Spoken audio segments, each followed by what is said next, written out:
warahmatullahi wabarakatuh.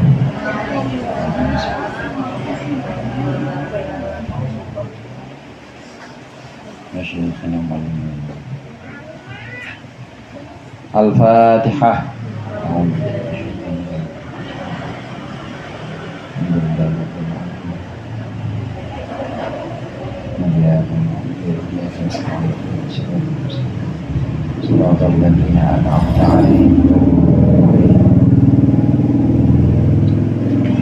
Bismillahirrahmanirrahim.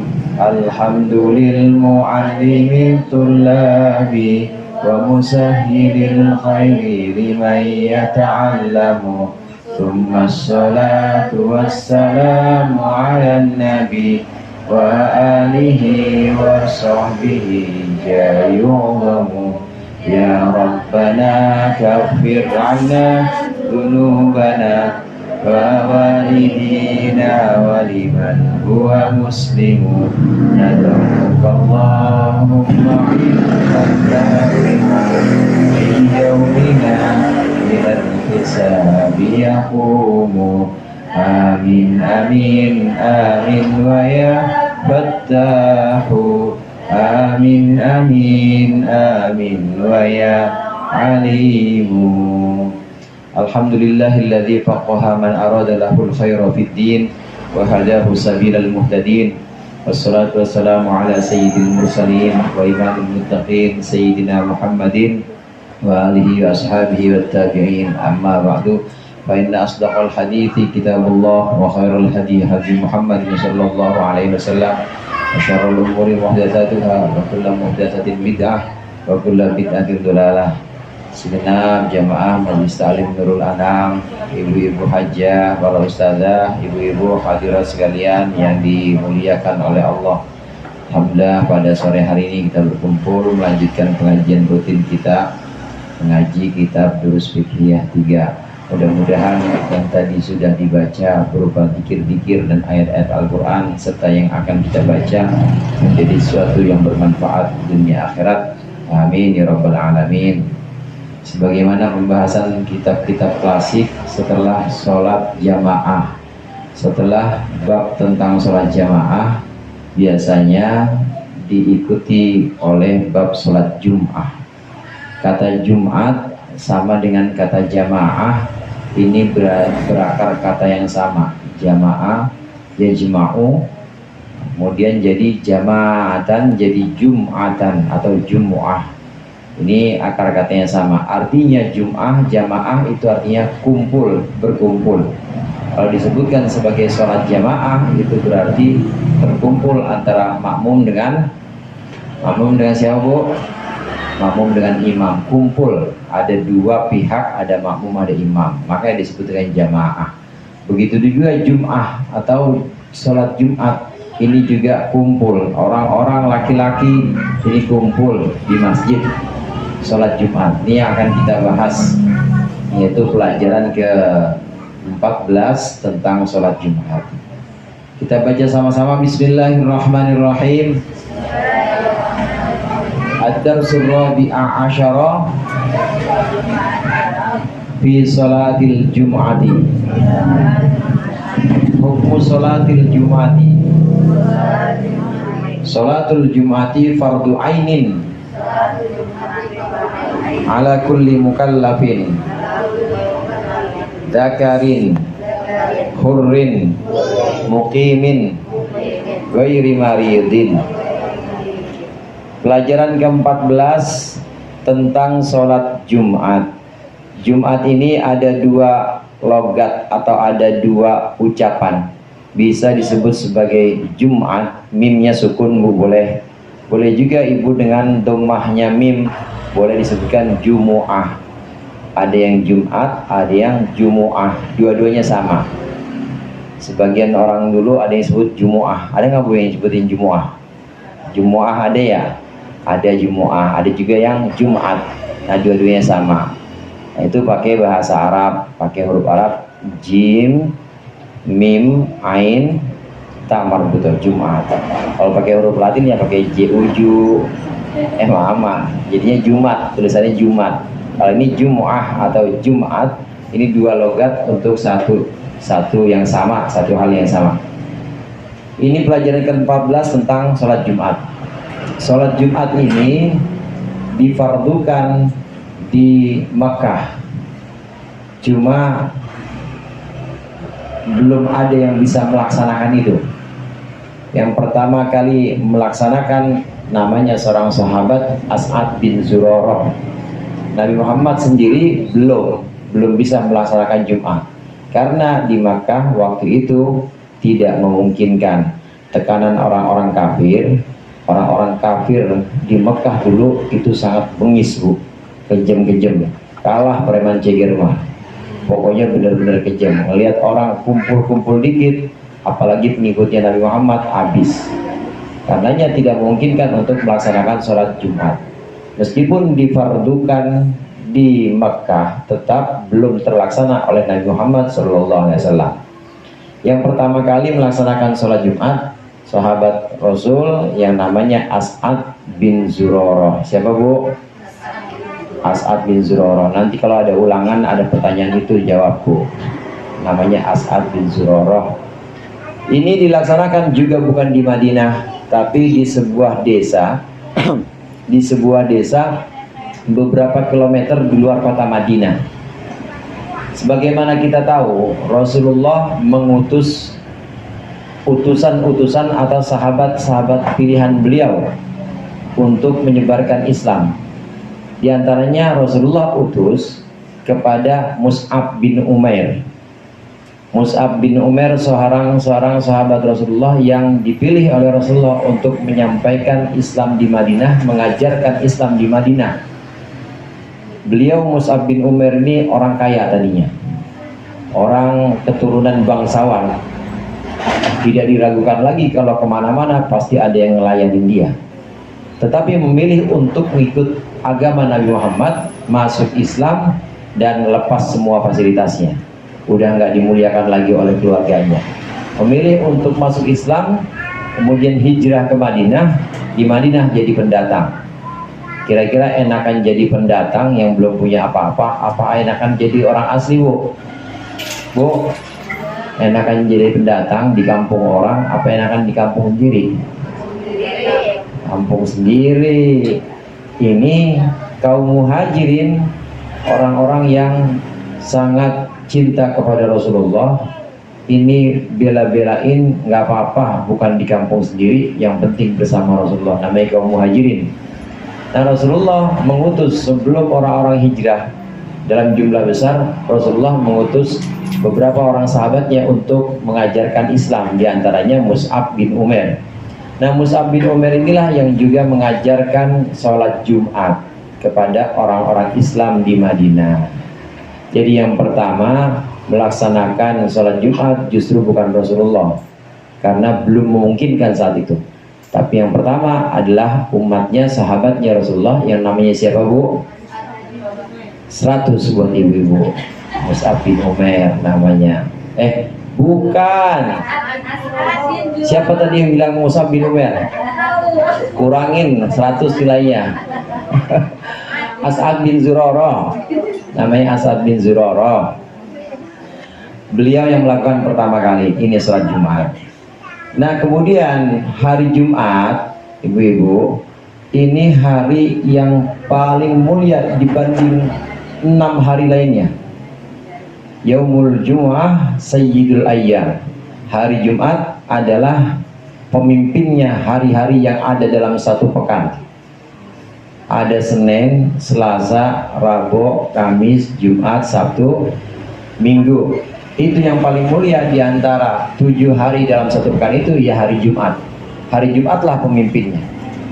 Karena di hari Jumat ini ada waktu-waktu ijabah, ada waktu-waktu di mana Allah pasti menjawab doa-doa kita. Memang oleh Allah sengaja dibuat semuanya menyebar waktu ijabah itu. Jadi tidak ditentukan kapan, nggak ada yang tahu cuma Allah. Hanya kalau kita berbarengan berdoa di saat waktu ijabah di hari Jumat itu, maka doa kita pasti Allah kabulkan. Ini di hari Jumat. banyak waktu-waktu ijabah, waktu-waktu di mana Allah pasti menjawab salat Jumat. Ini kemuliaan hari Jumat. Kemudian selain itu hari Jumat disebut dengan Jumat juga. Jamaah yajma'u, ini harinya dulu nih, belum sholatnya. Hari Jumat disebut sebagai hari Jumat yang artinya berkumpul, karena di hari Jumat inilah kakek dan nenek kita bertemu. Kan kita masih saudara Bu ya, kakek ibu sama kakek saya sama-sama kakek-kakek. Nenek ibu sama nenek saya itu ya Siti Hawa dan Nabi Adam semuanya. Siti Hawa dan Nabi Adam ini terpisah. Allah memerintahkan Nabi Adam dan istrinya Siti Hawa turun ke bumi karena sudah tidak mentaati perintah Allah, dilarang nggak boleh makan pohon ini, boro-boro makan deket aja nggak boleh. Tapi gara-gara godaan iblis akhirnya terusir dari surga. Tapi nggak kemudian terusir dari surga ke bumi dibikinin rumah, bangunin klaster gitu, enggak, dipisahkan oleh Allah. Nabi Adam Allah taruh di India, kemudian Siti Hawa Allah taruh di Makkah. Ini dipisahkan. Nah kemudian pertemuan dua orang ini, kakek dan nenek kita, leluhur kita, ini bertemu di satu tempat yang namanya Muzdalifah. Pernah dengar Muzdalifah Bu? Muzdalifah tempat Bu? Oh tahu, emang ada Muzdalifah selain tempat? Ada. Ini Muzdalifah tempat di sana yang ada di dekat Mekah. Disinilah tempat bertemunya Nabi Adam dengan Siti Hawa. Kapan ketemunya? Di hari Jumat. Hari Jumat disebut dengan Jumat karena pada waktu itu Nabi Adam berkumpul kembali dengan Siti Hawa, ya di hari Jumat.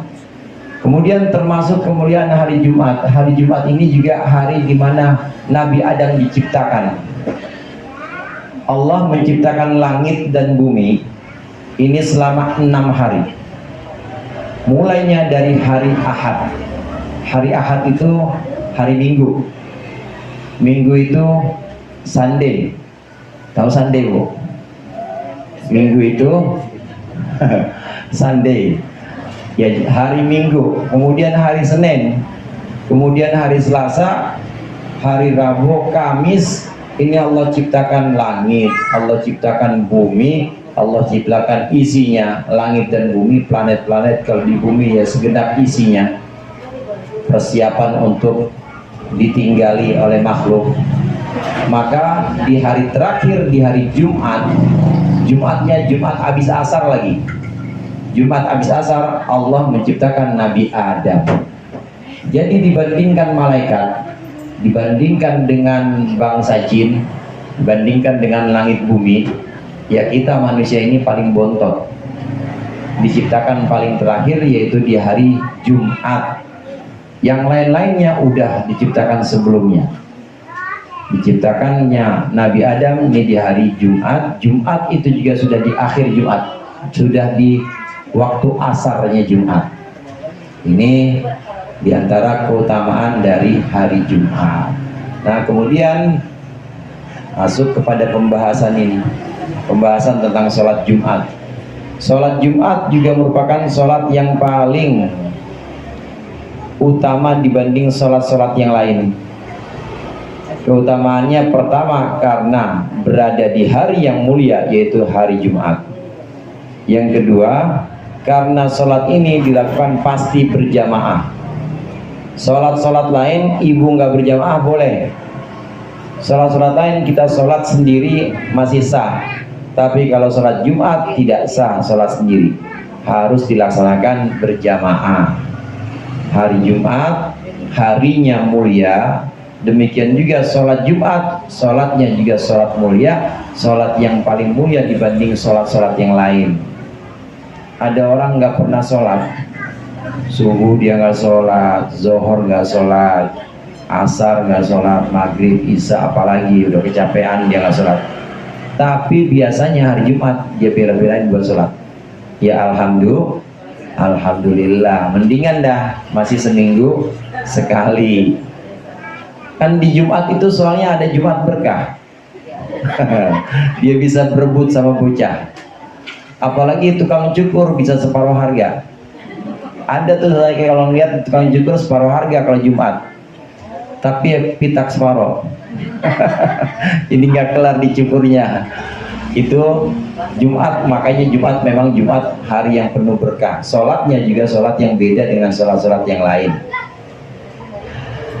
Ada banyak keutamaan hari Jumat. Karenanya sholatnya juga mengikuti keutamaan harinya ini. Di antara keutamaan hari Jumat juga masih keutamaan hari Jumat ini.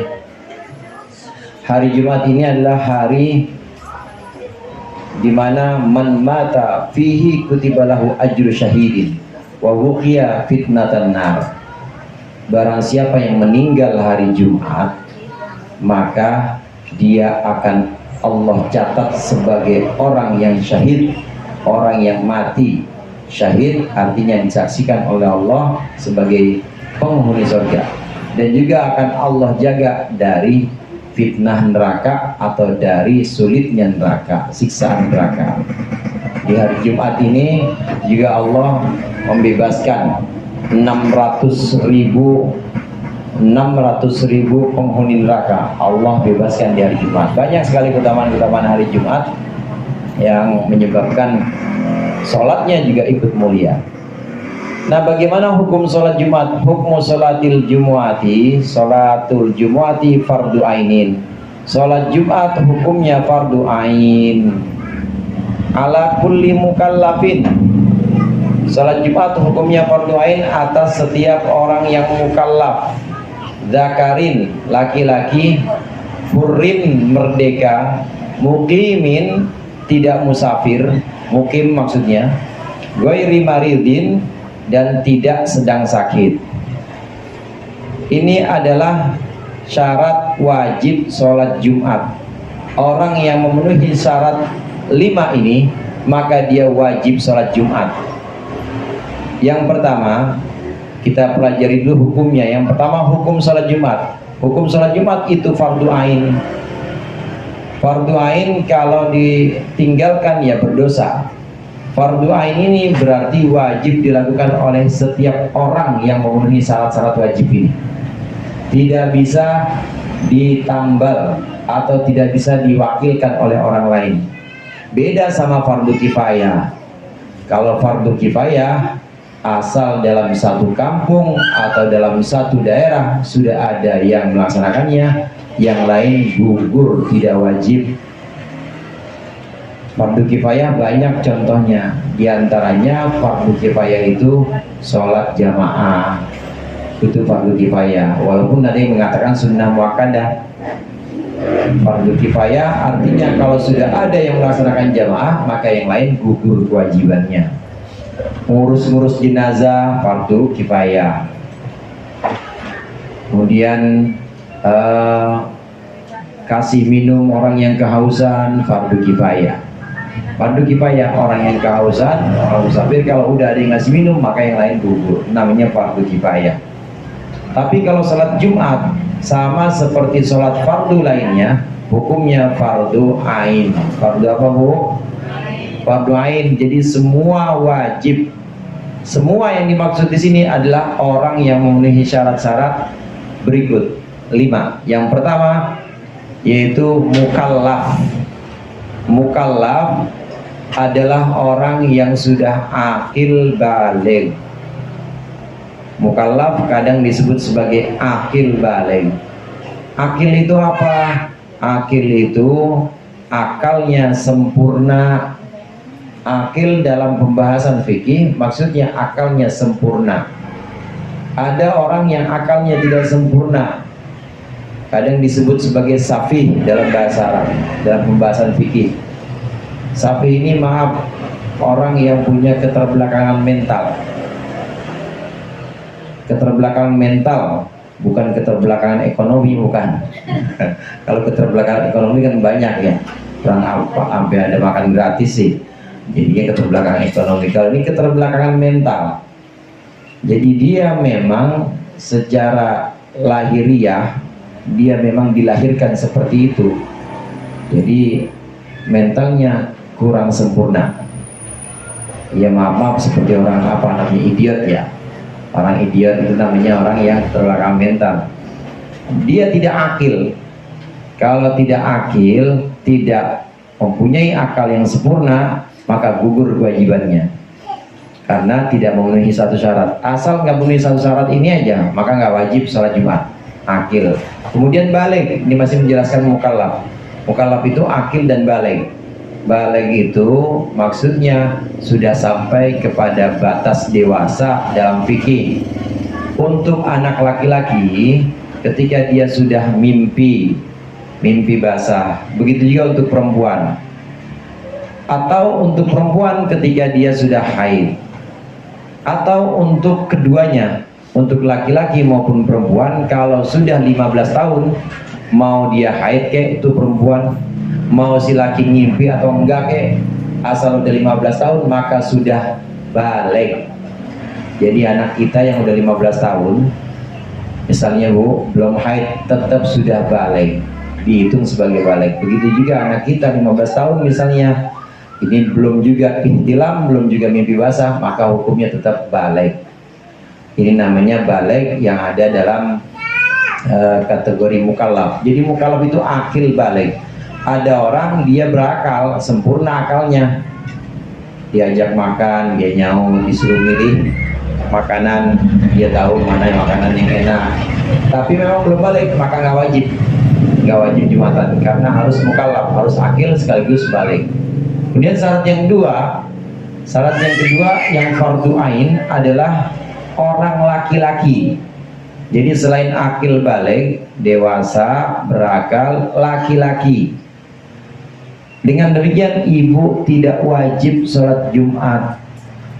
Bukan karena udah diwakilin sama bapak, bukan karena bisa di cover oleh kewajiban-kewajiban, oleh pelaksanaan yang lain, bukan.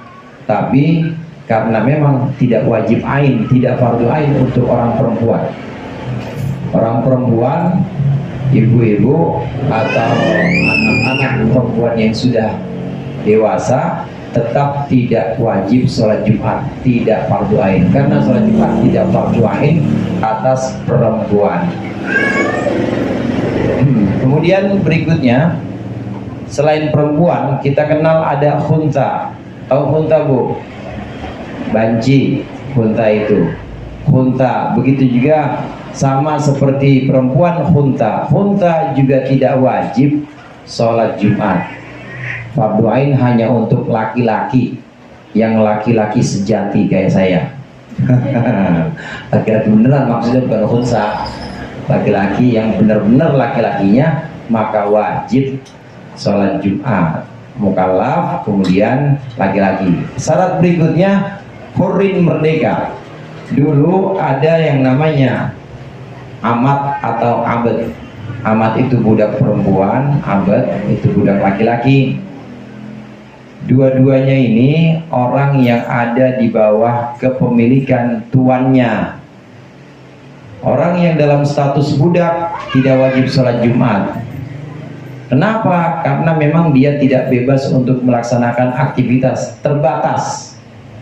Untuk melaksanakan apa-apa terbatas. Demi meringankan si budak, maka syariat Islam tidak menganggap sholat Jumat fardu ain untuk budak, hanya untuk orang merdeka. Lagi nyicil saya Pak, saya lagi nyicil memerdekakan diri saya sendiri. Jadi udah separuh lagi, saya udah separuh bebas. Meskipun udah separuh bebas, atau meskipun udah tinggal 10% lagi lunas, tetap belum wajib. Kalau sudah lunas semuanya jadi orang merdeka, maka wajiblah sholat Jumat atas dia.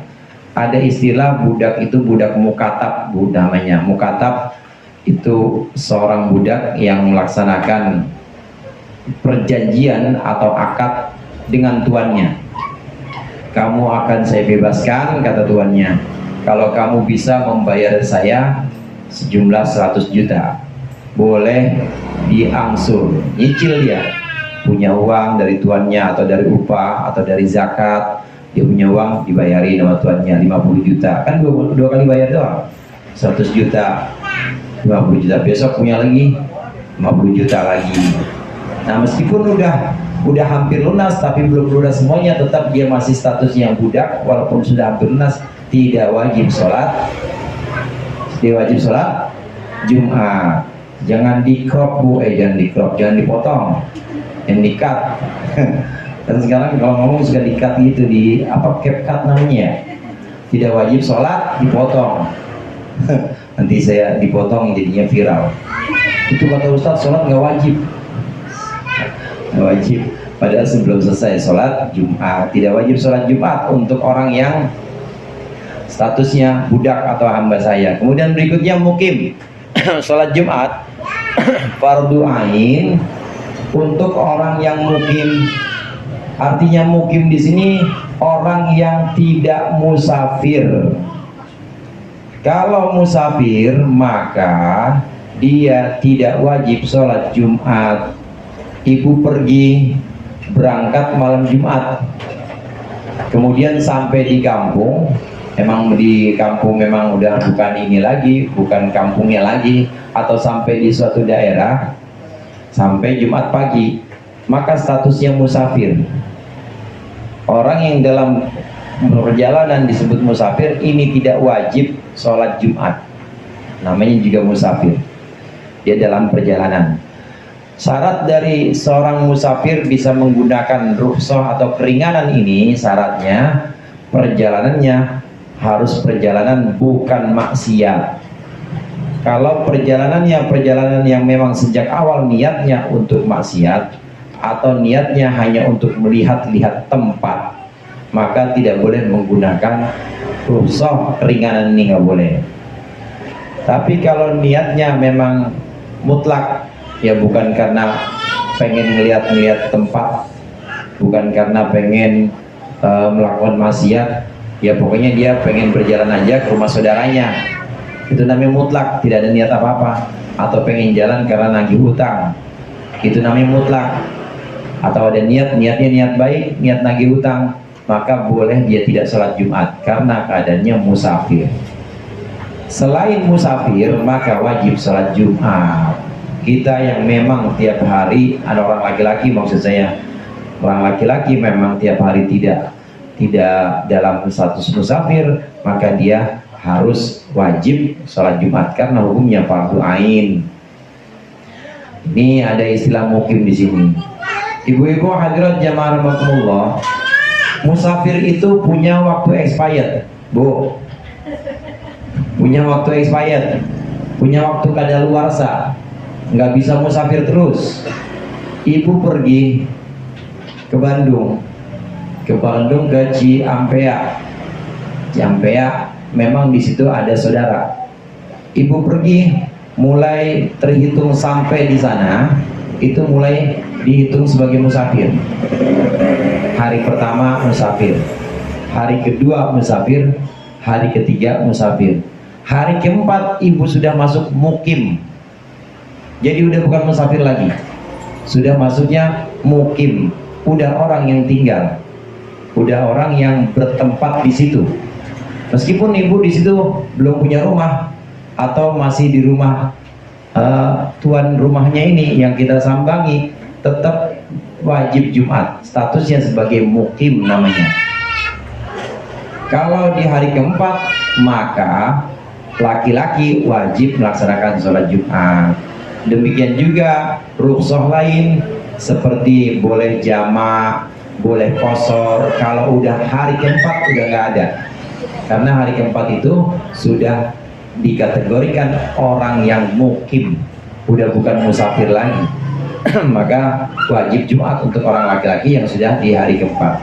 Ini yang tadi saya bilang ada batas waktu untuk musafir, hari sampai hari ketiga, maka hari keempat dia sudah dianggap sebagai mukim.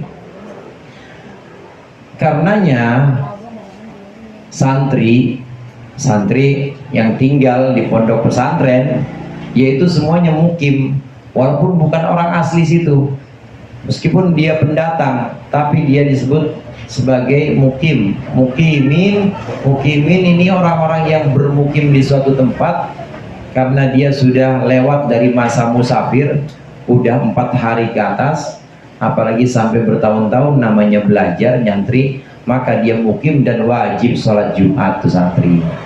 Saya musafir, asli saya bukan jekir sih, saya cuma belajar di sini, wajib tetap karena udah mukim.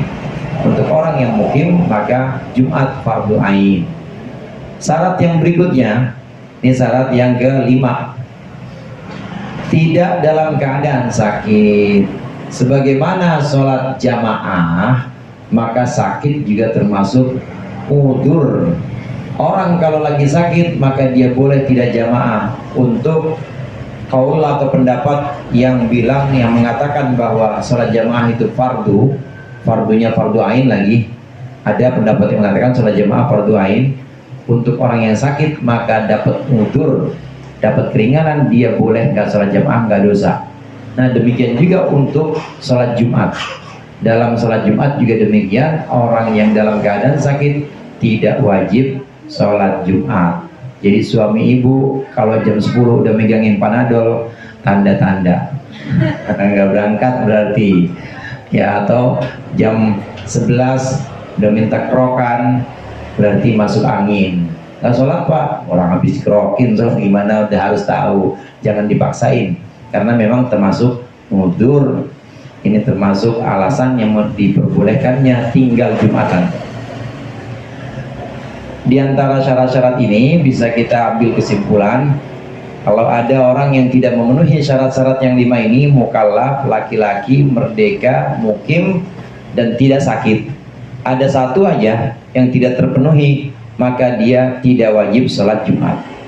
Mukallaf, laki-laki, merdeka, kemudian dia nggak sakit, sehat lagi, tapi dalam perjalanan, dah nggak usah sholat Jumat, nggak apa-apa. Walaupun memang ada bu, kalau melaksanakan perjalanan begini, ibu kalau melaksanakan perjalanan habis subuh hari Jumat, maka tidak boleh ambil rukhsah ini, tidak boleh ambil rukhsah sebagai musafir. Kalau suami mau Jumatan ya memang wajib, karena memang tidak dapat rukhsah. Kenapa? Perginya soalnya habis subuh. Kalau mau dapat rukhsah, keringanan-keringanan syar'i, maka perginya sebelum subuh. Sebab orang yang wajib Jumat adalah orang yang ketika azan subuh dia masih ada di tempat dia mukim. Tapi kalau sebelum azan subuh dia sudah keluar dan sudah melaksanakan perjalanan, maka terbilang musafir, boleh. Tapi kalau habis azan subuh masih di rumah, kemudian baru berangkat, maka tidak dianggap sebagai musafir dan tidak boleh mengambil rukhsah atau keringanan-keringanan agama. Jumatan buat laki-laki atau suami ibu wajib karena perginya habis subuh. Sholat puasa misalnya, puasa pengen gak puasa padahal Ramadan, emang baru hari ke-20 Ramadan lagi mudik, atau nggak boleh. Jadi siasatin perginya hari Kamis misalnya, atau kalau mau pergi ya perginya Jumat sebelum subuh. Ini nanti akan dapat keringanan atau dapat rukhsah. Orang misalnya mukallaf, merdeka juga, dia mukim, sehat juga, tapi perempuan nggak wajib. Jadi syarat-syarat ini yang 5 harus terkumpul semuanya. Kalau ada satu saja yang kurang, maka dia tidak wajib atasnya sholat Jumat.